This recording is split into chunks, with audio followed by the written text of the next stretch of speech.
How we doing, guys? Give it up for your host and our incredible teacher, Miss Katie Wynn, please.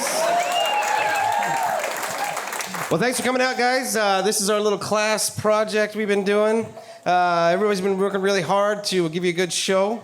About me a little bit, my name is Workman. I was born here in the Portland area, Milwaukee more specifically. There you go, little Milwaukee out there. Good. I spent the last 15 plus years in Latin America, where I met my wife. And most recently, we had a brew pub down in Peru. That was pretty cool, making beer in the Andes. COVID brought us back, and so now we're here, back in the Great Northwest. Hey, one time, summertime, Great Northwest. Give it up for the Great Northwest, please. It's really amazing here. I'm happy to be back. Luckily, we got our 2 dogs back from Peru, which was quite a miracle. They're learning English. It's going really well. They're about fluent, which helps them now to ignore me in the 2 languages, which is a little interesting. The one male, we put him into an exclusive Montessori school. I never knew that they had dog Montessori school, but you come to Portland and, you learn new things.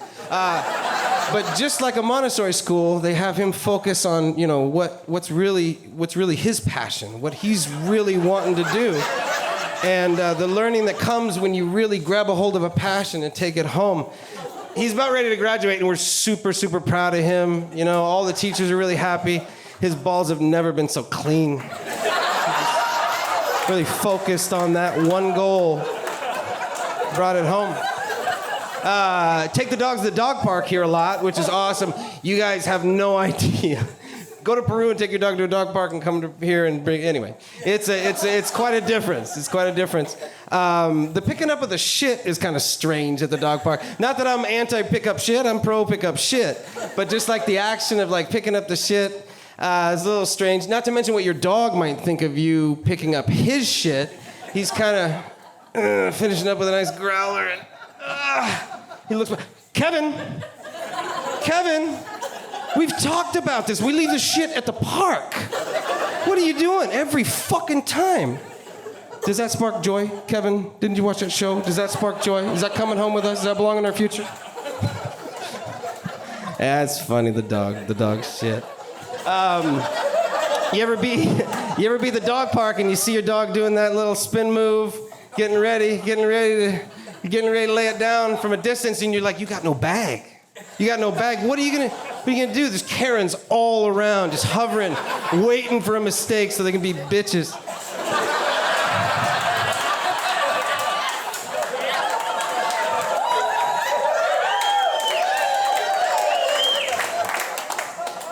So, you see your dog taking a shit. You know what he's doing. You've seen it 1,000 times, right?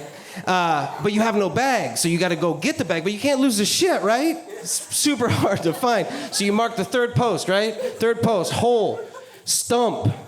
Got it. I got it right here. Okay, you go get the bag. You come back. Got the bag in the hand, right? Looking for the shit. Shit's gone. What we have here is a little example of a ghost shit.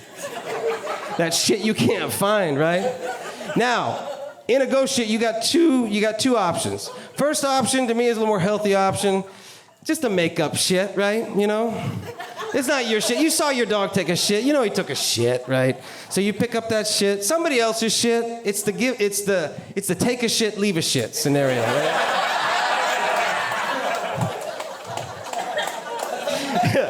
And anyway, second option. Okay, so this isn't for everybody. The second option is the fictitious shit. The fans of the fictitious shit, their mind instantly goes to dishonesty. They're just trying to get this ruse, to try to get the Karens off their back, whatever, So what they do, sometimes a little technique, a little air in the bag. They reach down for the shit, pick it up, there's no shit. Oh my God, that is one healthy dog. What you been feeding this thing, boy? Oh my God, excuse me, I gotta get to a trash can. Stay up.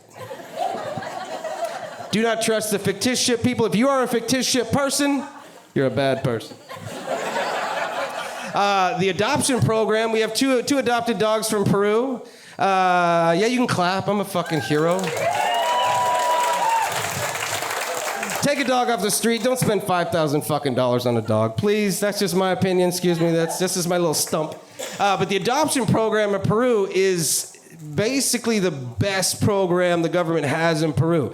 You see a dog on the street, you go over to that dog, you pick up that dog. If that dog does not bite you in the fucking face, best friend for life. It's a win-win, right? My wife and I do have 2 dogs, and so she let me out of the kid thing. We just decided not to have kids, just like that. $300,000 to raise a kid from nothing to 18. I'm gonna keep that in my pocket. So we just figured we could adopt. You know, if we had like way too much money. Think if it was like, fuck, the bank account's way too big. Let's adopt. Or if we had like way too much free time, just laying around doing whatever the fuck we want all the time, we could always just adopt, you know? Anyway. My wife received a dick pic the other day. She flipped the phone around to me and some kind of mangled animal penis, some kind of catfish. I don't know what was going on, but I said, honey, let me see your phone. I Googled medical grade pictures of diseased vaginas. I just kind of come up what came up, you know? Scrolling through those bastards, I found a especially dilapidated looking one. Especially kind of infectious looking. You know, a lot of discharge. Copy, paste. We never heard from Mr. Dick Pic again. My wife also loves emojis. She's Latina, and so the emojis just kind of rain down. I've never seen anything quite like it, but anyway. I was on my way home the other day, and, you know, I said, hey, baby, you want some sushi? I'll come home and go out to some sushi. She sent me 10 cat emojis with star eyes. Everybody knows that the cat emoji with the star eyes is the most powerful of all cat emojis. It's common knowledge, right? So I said, that's way out of line. You keep that shit up, emojis are gonna lose all journalistic value. She's gonna fuck around and find out, I guess. I don't know. The one thing that I thought that I would avoid by not having kids is the dad bod. But as you can tell, it apparently has zero to do with kids. I don't know, they think it's nobody really knows what causes the dad bod. It's a science mystery. But debunked right here. Debunked, right? In my getting a little older, I'm 46 now, I really like who likes sleeping? Who likes sleeping a lot? Oh my God, isn't it the fucking best sleeping? Anyway, I talked to, I might have a little problem though. I was talking to my buddy on the East Coast, and he said, hey man, what are you guys getting in tonight? I said, we're about ready to get in to bed. He said, isn't it like 7 o'clock there? I said, hey man, it's 10 o'clock somewhere. All right, you guys keep it going for your comments coming up. Thank you very much. I'm Casey Workman. Have a good night.